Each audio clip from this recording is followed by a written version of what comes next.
Hi guys, Har Mahadev. Welcome to the mysterious 369 tarot. कैसे हो आप सभी? उम्मीद है आप सभी बहुत अच्छे होंगे और फिर लाइफ में आगे बढ़ रहे होंगे। सो गाइस, हम देखने वाले हैं आपके पार्टनर की आज की एनर्जीज, उनकी करंट एनर्जीज आपके लिए क्या है, आज की उनकी एनर्जीज में आपके लिए क्या है। ठीक है, तो चलिए शुरू करते हैं रीडिंग को। और जेंडर का कोई इशू नहीं है, मेल फीमेल सभी इस रीडिंग को देख सकते हैं। और अगर आप उससे पर्सनल रीडिंग लेना चाहते हो, स्क्रीन पर व्हाट्सएप नंबर दिए गए हैं, आप उस पर कांटेक्ट कर सकते हो। For love reading, health reading, career reading, सभी तरीके की रीडिंग्स मैं करती हूँ। सो चलिए शुरू करते हैं रीडिंग को और देख लेते हैं क्या आता है रीडिंग में। So let's see. Universe please बताएं मेरे व्यूवर्स जिस पर्सन के बारे में सोच करके रीडिंग देख रहे हैं, उस पर्सन की आज की एनर्जीज मेरे व्यूवर्स के लिए क्या है।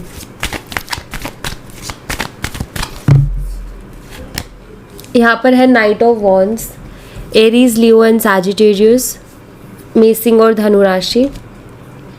Knight of cups, Cancer, Scorpion, Pisces, कर्क, मीन और वृश्चिक राशि। Seven of wands, Aries, Leo and Sagittarius again. Four of pentacles, Taurus, Virgo and Capricorn, वृषभ, कन्या और मकर राशि। Ace of pentacles again, Taurus, Virgo and Capricorn, वृषभ, कन्या और मकर राशि। Four of swords, Gemini, Libra and Aquarius, मिथुन, तुला और कुंभ राशि। And six of swords again, Gemini, Libra and Aquarius, मिथुन, तुला और कुंभ राशि। सो यहाँ पर जो डेट्स हैं वो मैं आपको बता देती हूँ स्ट्रॉन्गली। यहाँ पर है 12, 7, 4, 1 और 6। ओके, मंथ्स जो दिखाई देते हैं वो दिसंबर, जुलाई, अप्रैल, जनवरी और जून। कुछ डेट ऑफ बर्थ है वो मैं आपको बता देती हूँ। तो सबसे पहले जो मुझे यहाँ पर दिखाई देते हैं वो है 12th April, 7th April, 4th April, 1st April and 6th अप्रैल। ठीक है, और मुझे दिखाई दे रहा है यहाँ पर 7th December, 4th December, 1st December, 6th December and 12th दिसंबर। ठीक है, ये मुझे कुछ डेट ऑफ बर्थ भी यहाँ पर नज़र आ रही है। हो सकता है ये पर्सन आपकी लाइफ में इन एंड आउट करते हो, ऑन एंड ऑफ सिचुएशन हो सकता है आपके भी चल रही हो। कभी ये बात करते हैं और कभी बिल्कुल नहीं करते हैं। ठीक है, और ऑन एंड ऑफ या फिर बार बार ब्लॉक अनब्लॉक, ब्लॉक अनब्लॉक, ये वाला गेम चलता है कि वो बार बार आपको ब्लॉक करते हैं और खुद ही फिर अनब्लॉक करते हैं। ये चीज़ हो रही है, या फिर ये बहुत ज़्यादा ऑन एंड ऑफ करते हैं अगर ब्लॉक भी नहीं तो मुझे कुछ ऐसी कंडीशंस भी दिखाई दे रही हैं। लेट्स सी, मैं देखती हूँ कि आज की इनकी एनर्जीज क्या है, तो बहुत कुछ आपको पता चलेगा। नाइट ऑफ वॉन्ड्स को क्लैरिफाई कीजिए यूनिवर्स, नाइट ऑफ वॉन्ड्स की एनर्जी यहाँ पर क्यों है प्लीज़ बताएं। यहाँ पर है 8 ऑफ कप्स। देखिए, आपके पार्टनर ना फिर से आपकी लाइफ में वापस आने के बारे में सोच रहे हैं। ठीक है, और ये आपकी लाइफ में फिर से वापस आने के बारे में क्यों सोच रहे हैं? क्योंकि इनको अभी हाल फिलहाल कोई भी इमोशनल सपोर्ट नहीं है किसी भी तरफ से। ठीक है, मुझे दिखाई देता है कि इनकी लाइफ में बहुत लोग हैं, इनकी फैमिली भी आप बोल सकते हो, फ्रेंड्स भी बोल सकते हो, और भी आप बोल सकते हो कि लोगों की कमी नहीं है, बात करने वालों की कमी नहीं है, बट दिल के रिश्ते जो होते हैं ना, जेन्युइन रिश्ते जो होते हैं, मुझे लगता है उनकी कमी है इनकी लाइफ में। सो मुझे दिख रहा है कि ये पर्सन फिर से आपकी तरफ आने के बारे में सोच रहे हैं, क्योंकि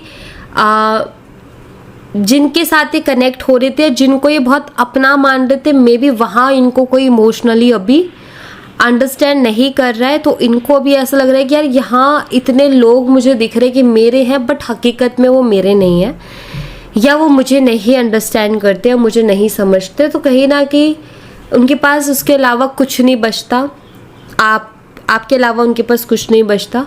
चारों तरफ देखने के बाद कहीं ना कहीं वो सोच रहे हैं कि उनको आपके पास वापस से आना है। ठीक है, तो वो आपके पास वापस से आने के बारे में सोच रहे हैं। रीज़न मैंने बताया कि अभी उनके पास कोई इमोशनल सपोर्ट नहीं है, कोई उनको अंडरस्टैंड करने वाला नहीं है, कोई उनको समझने वाला नहीं है। एक होता है ना कि इंसान की लाइफ में कोई एक ऐसा रिश्ता होता है जिससे वो खुल के अपने दिल की बात रख सकता है या खुल के अपने दिल की बात कह सकता है। बट अभी हाल फिलहाल मुझे लगता है कि ऐसा उनके पास कोई रिश्ता नहीं है। आज ये मुझे बहुत परेशान से भी दिखाई दे रहे हैं, मतलब परेशान लाइक उदास दिखाई दे रहे हैं। उदासी मुझे इनकी एनर्जी में दिखाई दे रही है, और एक अकेलापन और एक ऐसा महसूस होना कि मेरा कोई भी नहीं है, या कोई मुझे नहीं समझता। इस तरीके की फीलिंग्स मुझे इनकी आज बहुत ज़्यादा दिख रही है। ठीक है, लेट्स सी नेक्स्ट है knight of cups. Night of cups को क्लैरिफाई कीजिए यूनिवर्स। नाइट ऑफ कप्स की एनर्जी यहाँ पर क्यों है, प्लीज़ बताएं। यहाँ पर है 10 ऑफ वॉन्ड्स की एनर्जी। देखिए मुझे ना यहाँ पर ऐसा नज़र आता है, सो ये 10 ऑफ वॉन्ड्स की एनर्जी काफ़ी बर्डन वाली एनर्जी है, एंड यहाँ पर नाइट ऑफ कप्स है। देखिए आपके पार्टनर को समझ में नहीं आ रहा कि वो आपकी, क्योंकि ये भी एक्शन का कार्ड है अगर आप देखो तो वो अगर आपकी तरफ आए तो आपसे बोले क्या, आपसे कहें क्या, या जो भी उनके मन में चल रहा है उसको आपके सामने रखे कैसे, या फिर उसको बोले कैसे। तो इनको ना ये सारी चीज़ें भी काफ़ी बर्डन दे रही हैं, मतलब उनको बहुत हैवी फील हो रहा है। उनका वापस आना उनके लिए इतना इजी नहीं है, कि उनके लिए ऐसा नहीं है कि यार चलो यहाँ नहीं तो जाके बिना सोचे समझे उधर मैसेज कर दो। तो उनके लिए ये भी इजी नहीं हो पा रहा है कि वो बिना सोचे समझे आपको मैसेज कर दें। उनको ना इस चीज़ को लेकर के भी बर्डन है कि मैं उसको क्या बोलूँगा या मैं उसको क्या बोलूँगी जा कर के। ठीक है, तो इस चीज़ का भी कहीं ना कहीं उनको बहुत ज़्यादा बर्डन हो रहा है। मतलब एक होता है ना कि इंसान सोच सोच करके चीज़ों को खुद के लिए बहुत मुश्किल बना लेता है कि कि मैं क्या बोलूँगा या मैं क्या बोलूँगी उसको, एंड वो मुझे क्या बोलेगा या क्या बोलेगी। ये सारी चीज़ें उनके दिमाग में बहुत ज़्यादा बर्डन बना रही है। ठीक है, बहुत हैवी सा वो फील कर रहे हैं। अभी देखो यहाँ पर ना ऐसा तब होता है जब इंसान ने कुछ ऐसी चीज़ें पास्ट में की है जिसके बाद उसको डर है कि पता नहीं सामने वाला मुझे कैसे ट्रीट करेगा, वो मुझसे ठीक से बात करेगा कि नहीं करेगा, वो मुझे जो है मेरे कुछ मैसेज या कॉल का कुछ रिप्लाई देगा कि नहीं देगा। तो वो जो सारी चीज़ें जो डर आते हैं ना, मुझे लगता है कि वो डर कहीं ना कहीं अभी है इनके मन में, और इनको ना आपकी तरफ आने से पहले इनको 100 बार सोचना पड़ रहा है। तो मुझे ऐसा दिखाई दे रहा है कि एक बर्डन वाली एनर्जी में भी है, जहाँ ये एक होता है ना कि करेज, हिम्मत नहीं बना पा रहे अपनी कि ये डायरेक्ट आपको मैसेज कर दें या कुछ बोले। मतलब उनको ऐसा लग रहा है मैं क्या बोलूँ, और पता नहीं सामने से क्या रिस्पॉन्स आएगा। तो ये भी उन्होंने ना बहुत अपने लिए बहुत हैवी बना ली है। जैसे कि मान लो कि जैसे मैं बोल दूँ जैसे मैं आपको बोलूँ कि आपने अगर किसी के साथ कुछ गलत किया पास्ट में, और मैं आपको बोल दूँ कि अभी आपको जाके उसको मैसेज करना है, तो अब आपके लिए ऐसा है कि यार मुझे करना है मैसेज, क्योंकि मेरे पास इसके अलावा कोई ऑप्शन नहीं है। तो भाई आप बहुत परेशान रहोगे उसको मैसेज करने से पहले। एक होता है ना कि बहुत इंसान उसको समझ नहीं आता कि यार मैं उसको क्या मैसेज करूँ, करना है बट करूँ क्या। और सारे दिन आप सोचोगे, परेशान रहोगे, करूँ कि ना करूँ, कभी मन करेगा कर दूँ, दिल कहेगा कर दूँ, दिमाग कहेगा ना करूँ। तो एक उलझन जो बनती है ना, आई थिंक वो उलझन अभी इनको है, और उस उलझन से ये अभी डील कर रहे हैं राइट नाउ। ठीक है, 7 ऑफ वॉन्ड्स को क्लैरिफाई कीजिए यूनिवर्स। 7 ऑफ वॉन्ड्स की एनर्जी यहाँ पर क्यों है, प्लीज़ बताएं। 7 ऑफ वॉन्ड्स को यहाँ पर 5 ऑफ कप्स क्लैरिफाई कर रहे हैं।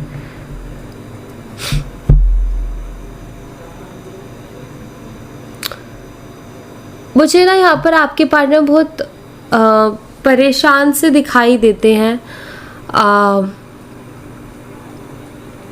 अगर इन्होंने आपको ब्लॉक किया है तो ये अभी उस चीज़ को लेकर के रिग्रेट कर रहे हैं कि इन्होंने आपको क्यों ब्लॉक किया। ठीक है, और अगर आपने इनको ब्लॉक कर दिया है तो भी ये पर्सन रिग्रेट कर रहे हैं, क्योंकि उनको रिग्रेट, अगर उन्होंने खुद ने ब्लॉक किया है तो उनको रिग्रेट इस बात का हो रहा है कि मैंने क्यों ब्लॉक किया, मुझे ब्लॉक नहीं करना चाहिए था, उसके अलावा भी और भी ऑप्शंस थे।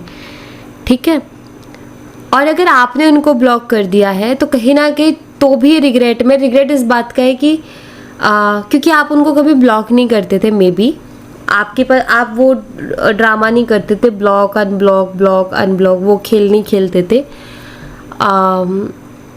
आपने किया भी नहीं मुझे लगता है ब्लॉक, और आपने एक बार ही किया तो डेफिनेटली उनको वो चीज़ ट्रिगर करेगी एंड डेफिनेटली वो चीज़ उनको सोचने में मजबूर करेगी कि यार जो इंसान मुझे ब्लॉक नहीं करता या नहीं करती थी उसने मुझे कर दिया ब्लॉक, तो उनके लिए एक बड़ी बात हो गई कि यार कभी उसने किया नहीं और आज उसने मुझे कर दिया।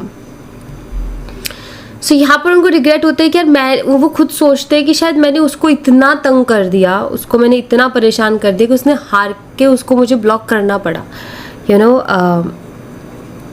उनको कहीं ना कहीं ये वाली फीलिंग आ रही है कि यार मैंने इतना हद तक शायद उसको परेशान किया कि जो इंसान मुझे ब्लॉक नहीं कर रहा था या नहीं कर रही थी उसने मुझे ब्लॉक कर दिया। तो आई थिंक कहते हैं ना कि जो रोज़ रोज़ सेम काम करते हैं ना, जो रोज़ रोज़ सेम चीज़ें करते हैं तो उनका असर होना बंद हो जाता है, और जो रोज़ रोज़ सेम ड्रामा नहीं करते वो एग्जैक्ट अपने वर्ड्स पे रहते हैं और एक बात बोल देते हैं, तो कहीं ना कहीं वो चीज़ सामने वाले को लगती है एंड वो उसको बहुत सीरियसली लेता है या लेती है। एंड वही चीज़ आपके ब्लॉक वाले में हुआ कि आपका ये ड्रामा नहीं था कि आप हर दूसरे दिन में कुछ छोटी सी बात हुई ब्लॉक कर दिया, आप नहीं करते थे, मे बी आप मैसेज नहीं करते थे या रिप्लाई नहीं करते थे, बट आप ब्लॉक नहीं करते थे उनको। और आपने इतने प्रॉब्लम्स में ही आपने उनको ब्लॉक नहीं किया और उसके बाद अब ब्लॉक किया, तो कहीं ना कहीं उनको ये चीज़ लग रही है कि यार जिसने मुझे इतनी प्रॉब्लम्स के बाद भी ब्लॉक नहीं किया उसने अब कर दिया, इट मीन्स मैंने उसको कुछ ज़्यादा हर्ट किया है, और शायद इतना हर्ट किया है कि चीज़ें नहीं ठीक हो सकती, इतना हर्ट किया है कि शायद वो मुझे वापस मौका भी ना दे। तो कहीं ना कहीं वो चीज़ उनके दिमाग में बहुत ज़्यादा है अभी, और उनको ना बहुत चैलेंजिंग लग रहा है इस बार वापस से आपके दिल में जगह बनाना और आपकी लाइफ में जगह बनाना। उनको सच में इस बार बहुत चैलेंजिंग लग रहा है और इसीलिए उनको काफ़ी बर्डन हो रहा है, इसीलिए वो इतना ज़्यादा सोच रहे हैं आपको मैसेज करने से पहले। ओके, 4 ऑफ पेंटिकल्स को क्लैरिफाई कीजिए यूनिवर्स। 4 ऑफ पेंटिकल्स की एनर्जी यहाँ पर क्यों है प्लीज़ बताएं। यहाँ पर है क्वीन ऑफ कप्स। मुझे लग रहा है आप अपनी फीलिंग्स को भी हाइड कर रहे हो। आई थिंक आप इस पर्सन के लिए बहुत इमोशनल हो, आप उनसे प्यार भी बहुत करते हो, लेकिन आप अपनी फीलिंग्स को कंट्रोल कर रहे हो या हाइड कर रहे हो, बिकॉज शायद आपको भी ऐसा लगता है कि यार कोई मतलब नहीं है सामने वाले को एक्सप्रेस करने का या सामने वाले को बताने का कि उनके दिल में क्या है, क्योंकि वो नहीं अंडरस्टैंड कर रहा है, वो नहीं समझ रहा है, तो उसके सामने गाना गाने का कोई मतलब नहीं बनता है, अपने इमोशंस उसके सामने रखने का कोई मतलब नहीं बनता है। मे बी आपको ऐसा लग रहा है जिसके कारण आपने अपनी फीलिंग्स को बहुत ज़्यादा हाइड कर लिया है। ओके, एंड आपके पार्टनर को ना कहीं ना कहीं ऐसा लगता है, अगर इस पर्सन ने पास्ट में कोई झूठ बोला था जिसके बाद आप इनसे नाराज़ थे या उस बात को लेकर के झगड़ा हो रहे थे और वो झूठ आपके सामने आया था इनका, तो उनको ऐसा लग रहा है कि वो इसलिए अपनी एनर्जीज को कंट्रोल करके बैठी है या बैठा है, वो मुझसे इसलिए बात नहीं कर रही क्योंकि मैंने उसको झूठ बोला था। ठीक है, और अगर लास्ट टाइम ऐसा कुछ इंसिडेंट नहीं हुआ था कि उनका कोई झूठ पकड़ा गया था कुछ ऐसा, तो वो क्या सोच रहे हैं कि मुझे लगता है कि उस पर्सन ने बहुत सी ऐसी चीज़ें, बहुत सा ऐसा रायता फैला रखा है कि उस पर्सन को खुद ही इनसिक्योरिटी हो रही है कि कहीं उसको मेरे बारे में कुछ पता तो नहीं चल गया, कहीं मेरा कोई चीज़ सामने तो नहीं आ गई उसके, जिसके कारण उसने मुझे बिल्कुल ही हटा दिया लाइफ से। वो मुझे भी नहीं बता रही या वो मुझे भी नहीं बता रहा, और क्या पता उसको पता चल गया हो और उसने इतने टाइम से मुझे ब्लॉक नहीं किया और अब मेरे को ब्लॉक कर दिया, या फिर इतने टाइम से कभी उसने ऐसे नहीं किया कि बात नहीं करनी लेकिन अब नहीं कर रही है या नहीं कर रहे, तो वो अनुमान लगा रहे हैं अपनी तरफ से। ठीक है, अपनी तरफ से अनुमान लगा रहे हैं, अज्यूम कर रहे हैं कि कहीं ऐसा तो नहीं हो गया इस वजह से वो मुझसे बात नहीं कर रही है, वरना वो तो मेरे बिना रह ही नहीं पाती थी या रह ही नहीं पाता था। तो क्या हुआ है ऐसा कि उसके अंदर इतना सब्र आ गया, क्या हुआ है ऐसा कि वो मुझे चेज़ नहीं कर रही या वो मुझे चेज़ नहीं कर रहा। तो ये सारी चीज़ें उनके दिमाग में हैं अभी। एस ऑफ पेंटिकल्स को क्लैरिफाई कीजिए यूनिवर्स। एस ऑफ पेंटिकल्स की एनर्जी यहाँ पर क्यों है प्लीज बताएं। एस ऑफ पेंटिकल्स को यहाँ पर 8 ऑफ स्वॉर्ड्स जो है वो क्लैरिफाई कर रहा है। बहुत ज़्यादा हेल्पलेस फील कर रहे हैं आपके पार्टनर, बहुत ज़्यादा हेल्पलेस मुझे ऐसा दिखाई दे रहा है। देखो वो आपको मैरिज मटेरियल मानते हैं, उनको पता है कि आप बहुत अच्छे हस्बैंड या बहुत अच्छे वाइफ बनोगे, लेकिन उसके बावजूद भी बहुत हेल्पलेस अपनी लाइफ में महसूस कर रहे हैं कमिटमेंट के मामले को लेकर के। ठीक है, मुझे लगता है कि अगर कमिटमेंट रिलेटेड इशू रहा है तो कमिटमेंट को लेकर के बहुत ज़्यादा हेल्पलेस है। इनका ऐसा है कि यार मैं नहीं दे सकती कमिटमेंट या मैं नहीं दे सकता कमिटमेंट अभी, तो हाल फिलहाल तो बिल्कुल भी नहीं, क्योंकि ये बहुत वहाँ पर हेल्पलेस महसूस करते हैं। मे बी इनकी मदर को प्रॉब्लम हो सकती है इस रिश्ते से, ठीक है, क्योंकि यहाँ पर एम्प्रेस की एनर्जी निकल के आई है, सो मे बी इनकी मदर को प्रॉब्लम हो सकती है। ठीक है, तो ये अभी बहुत ज़्यादा हेल्पलेस महसूस कर रहे हैं। इनके पास आपको अभी कुछ भी सॉलिड ऑफर करने को नहीं है। ठीक है, अगर ये आपसे बात करते हो और अगर आप इनसे कमिटमेंट की या रिश्ते के फ्यूचर की बात करोगे, ये पर्सन या तो बातों को टालेंगे या फिर इनका कोई क्लियर जवाब नहीं होगा। ओके, या फिर ये अपनी जो भी प्रॉब्लम्स है उनको आपको बताएंगे कि मेरी ये दिक्कतें हैं, मेरी ये प्रॉब्लम्स हैं, जिसके कारण राइट नाउ मैं कोई कमिटमेंट नहीं दे सकता या नहीं दे सकती, या मैं कुछ सॉलिड ऑफर नहीं कर सकता, या मैं कुछ स्पेशल इस रिश्ते के लिए नहीं कर सकती हूँ या नहीं कर सकता हूँ। सो आई फील कि ये पर्सन ये भी सोच रहे हैं कि अगर मेरे पास कुछ सॉलिड ऑफर करने को होता तो शायद ईजी होता रिश्ते में फिर से ट्रस्ट बनाना, बट मेरे पास तो कुछ सॉलिड भी नहीं है ऑफर करने को, तो कैसे अब ये रिश्ते में वो स्टेबिलिटी आएगी जो पहले थी, कैसे वो ट्रस्ट आएगा जो पहले था। तो यहाँ जा कर के वो हेल्पलेस फील कर रहे हैं कि मेरे पास कुछ है भी नहीं सॉलिड ऑफर करने को, कि जिससे उसको ये ट्रस्ट आए कि वाकई ये पर्सन मेरे साथ रहना चाहता है या फिर ये लॉन्ग टर्म मेरे साथ रिश्ता रखना चाहता है। तो उनके पास कुछ ऐसा नहीं है जिससे वो आपका ट्रस्ट रिगेन कर सके या पूरा भरोसा आपका पा सके। 4 ऑफ स्वॉर्ड्स की एनर्जी को क्लैरिफाई कीजिए यूनिवर्स। 4 ऑफ स्वॉर्ड्स की एनर्जी यहाँ पर क्यों है प्लीज बताएं। 4 ऑफ स्वॉर्ड्स को यहाँ पर 5 ऑफ वॉन्ड्स जो है वो क्लैरिफाई कर रहा है। अगर इनका देखो मुझे ऐसा दिखाई देते हैं आज शायद इनकी अपनी फैमिली के साथ कोई ना कोई अनबन हुई है। ठीक है, आज इनकी अपनी फैमिली के साथ कोई ना कोई अनबन हुई है, कुछ ना कुछ मनमुटाव हुए हैं। ठीक है, पहली चीज़ तो ये अब ये उन लोगों के लिए, देखो मैं आपको दोनों एनर्जी बताती हूँ। अगर लास्ट टाइम आपकी इनके साथ कोई किसी बात को लेकर के बहुत ज़्यादा झगड़ा हुआ था, तो आज ये उसके बारे में बहुत ज़्यादा सोच रहे हैं, उस झगड़े के बारे में। ठीक है, अगर आपका ऐसा है कि नहीं दी हमारा लास्ट टाइम कोई झगड़ा नहीं हुआ था, तो उनके लिए ये मैसेज है कि आज इनका अपनी फैमिली के साथ कुछ ना कुछ आर्ग्यूमेंट हुआ है, फैमिली के साथ कुछ ना कुछ इशू हुआ है, जिसके बाद में ना ये किसी से बात नहीं कर रहे हैं और ये बहुत शांत है। ठीक है, और ये बहुत अपने आप में रह रहे हैं, ना ज़्यादा किसी से बात कर रहे हैं ना कुछ, इनके दिमाग में बस वही चीज़ें घूम रही हैं। तो थोड़े परेशान से हैं, मतलब परेशान ये है क्योंकि कहीं से भी ना कोई ऐसा इंसान नहीं मिल रहा है इनको जिससे बैठ कर के अपने पूरे दिल की बात कह सकें कि मेरे दिल में क्या चल रहा है, मेरे दिमाग में क्या चल रहा है। अंदर ही अंदर घुट रहे हैं, सारी चीज़ें अंदर ही अंदर हैं, बाहर नहीं निकल पा रही है, कह नहीं पा रहे हैं किसी को, तो अंदर ही अंदर घुट रहे हैं कहीं ना कहीं, मुझे ऐसा दिख रहा है। 6 ऑफ स्वॉर्ड्स को क्लैरिफाई कीजिए यूनिवर्स। 6 ऑफ स्वॉर्ड्स की एनर्जी यहाँ पर क्यों है प्लीज़ बताएं। यहाँ पर है 2 ऑफ पेंटिकल्स, बहुत ज़्यादा जगलिंग करते हुए दिख रहे हैं, बहुत ज़्यादा परेशान मुझे दिखाई देते हैं। मतलब कैसे होगा सब कुछ, कैसे बैलेंस होगा, कैसे चीज़ें बेटर होंगी, इनको प्रॉब्लम्स दिख रही हैं अभी ना। मतलब इनका ना ये मान लो आप कि शायद इनको पहले बहुत इजी लगता था आपसे बात करना और जैसे आपको छोड़ के चले गए एंड फिर वापस जब मन किया तब आ गए और बात कर लिया। इनको बहुत इजी लगता था, बट इस बार पता नहीं क्यों इनको बहुत ज़्यादा हेजिटेशन हो रही है। वापस से आना इनके लिए इतना इजी नहीं हो पा रहा है, मतलब ये बहुत सोच रहे हैं आने से पहले। हो सकता है इन्होंने पहले भी ये चीज़ें बार बार की हैं और मे बी इनको अब खुद ही शर्मिंदगी हो रही है कि यार बार बार मैं उसकी लाइफ से जाता हूँ या जाती हूँ और फिर से मैं आ जाता हूँ या फिर से मैं आ जाती हूँ।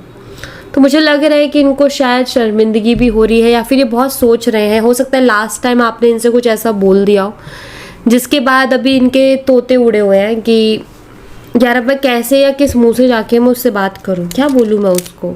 सो आई थिंक ऐसा कुछ इनके साथ अभी हो रहा है।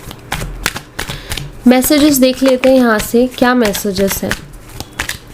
तो कंडीशन तो इनकी कुछ ये है और मैसेज देख लेते हैं, ठीक है।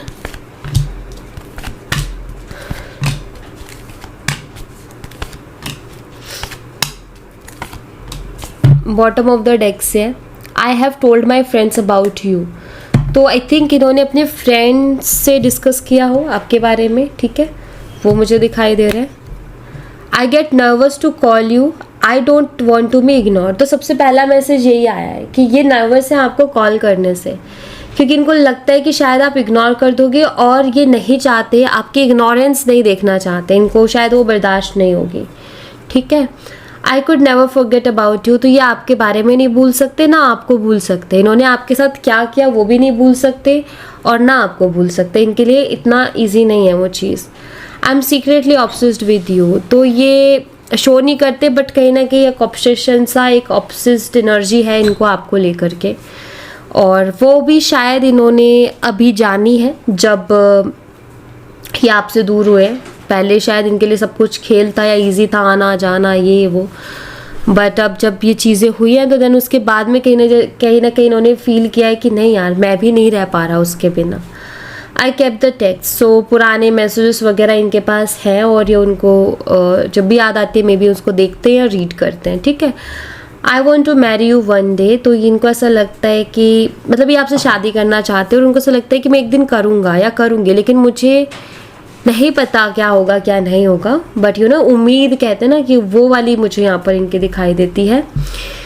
I am scared to reach out to you. तो ये डर रहे हैं आपको रीच आउट करने से, और रीज़न मैंने बताया आपको, बहुत से मैंने रीज़न्स यहाँ पर दिए कि इनको रीच आउट करने से डर क्यों लग रहा है। पहला ही मैसेज था कि वो आपकी तरफ आना चाहते, क्यों आना चाहते वो मैंने आपको बताया। फिर आने में क्या प्रॉब्लम्स आ रही हैं, क्या दिक्कतें आ रही है वो भी मैंने आपको बताई, ठीक है। I want you here next to me. वो खुद के साथ आपको देखना चाहते हैं, ठीक है। वो चाहते हैं कि आपका साथ फिर से इनको मिले, तो वो आपको अपने साथ फिर से देखना चाहते हैं, ओके। सो या thank you so much guys. ये थी आप लोगों के लिए एक छोटी सी रीडिंग। आई होप आपसे रेजोनेट की हो, आई होप आपको पसंद आई हो। रेजोनेट की हो तो मुझे बताना ज़रूर कमेंट बॉक्स में। पसंद आई हो तो लाइक ज़रूर करना, चैनल को सब्सक्राइब करना मत भूलना। मैं मिलती हूँ आपसे नेक्स्ट रीडिंग में, तब तक अपना ख्याल रखें। Bye bye, take care, see you again.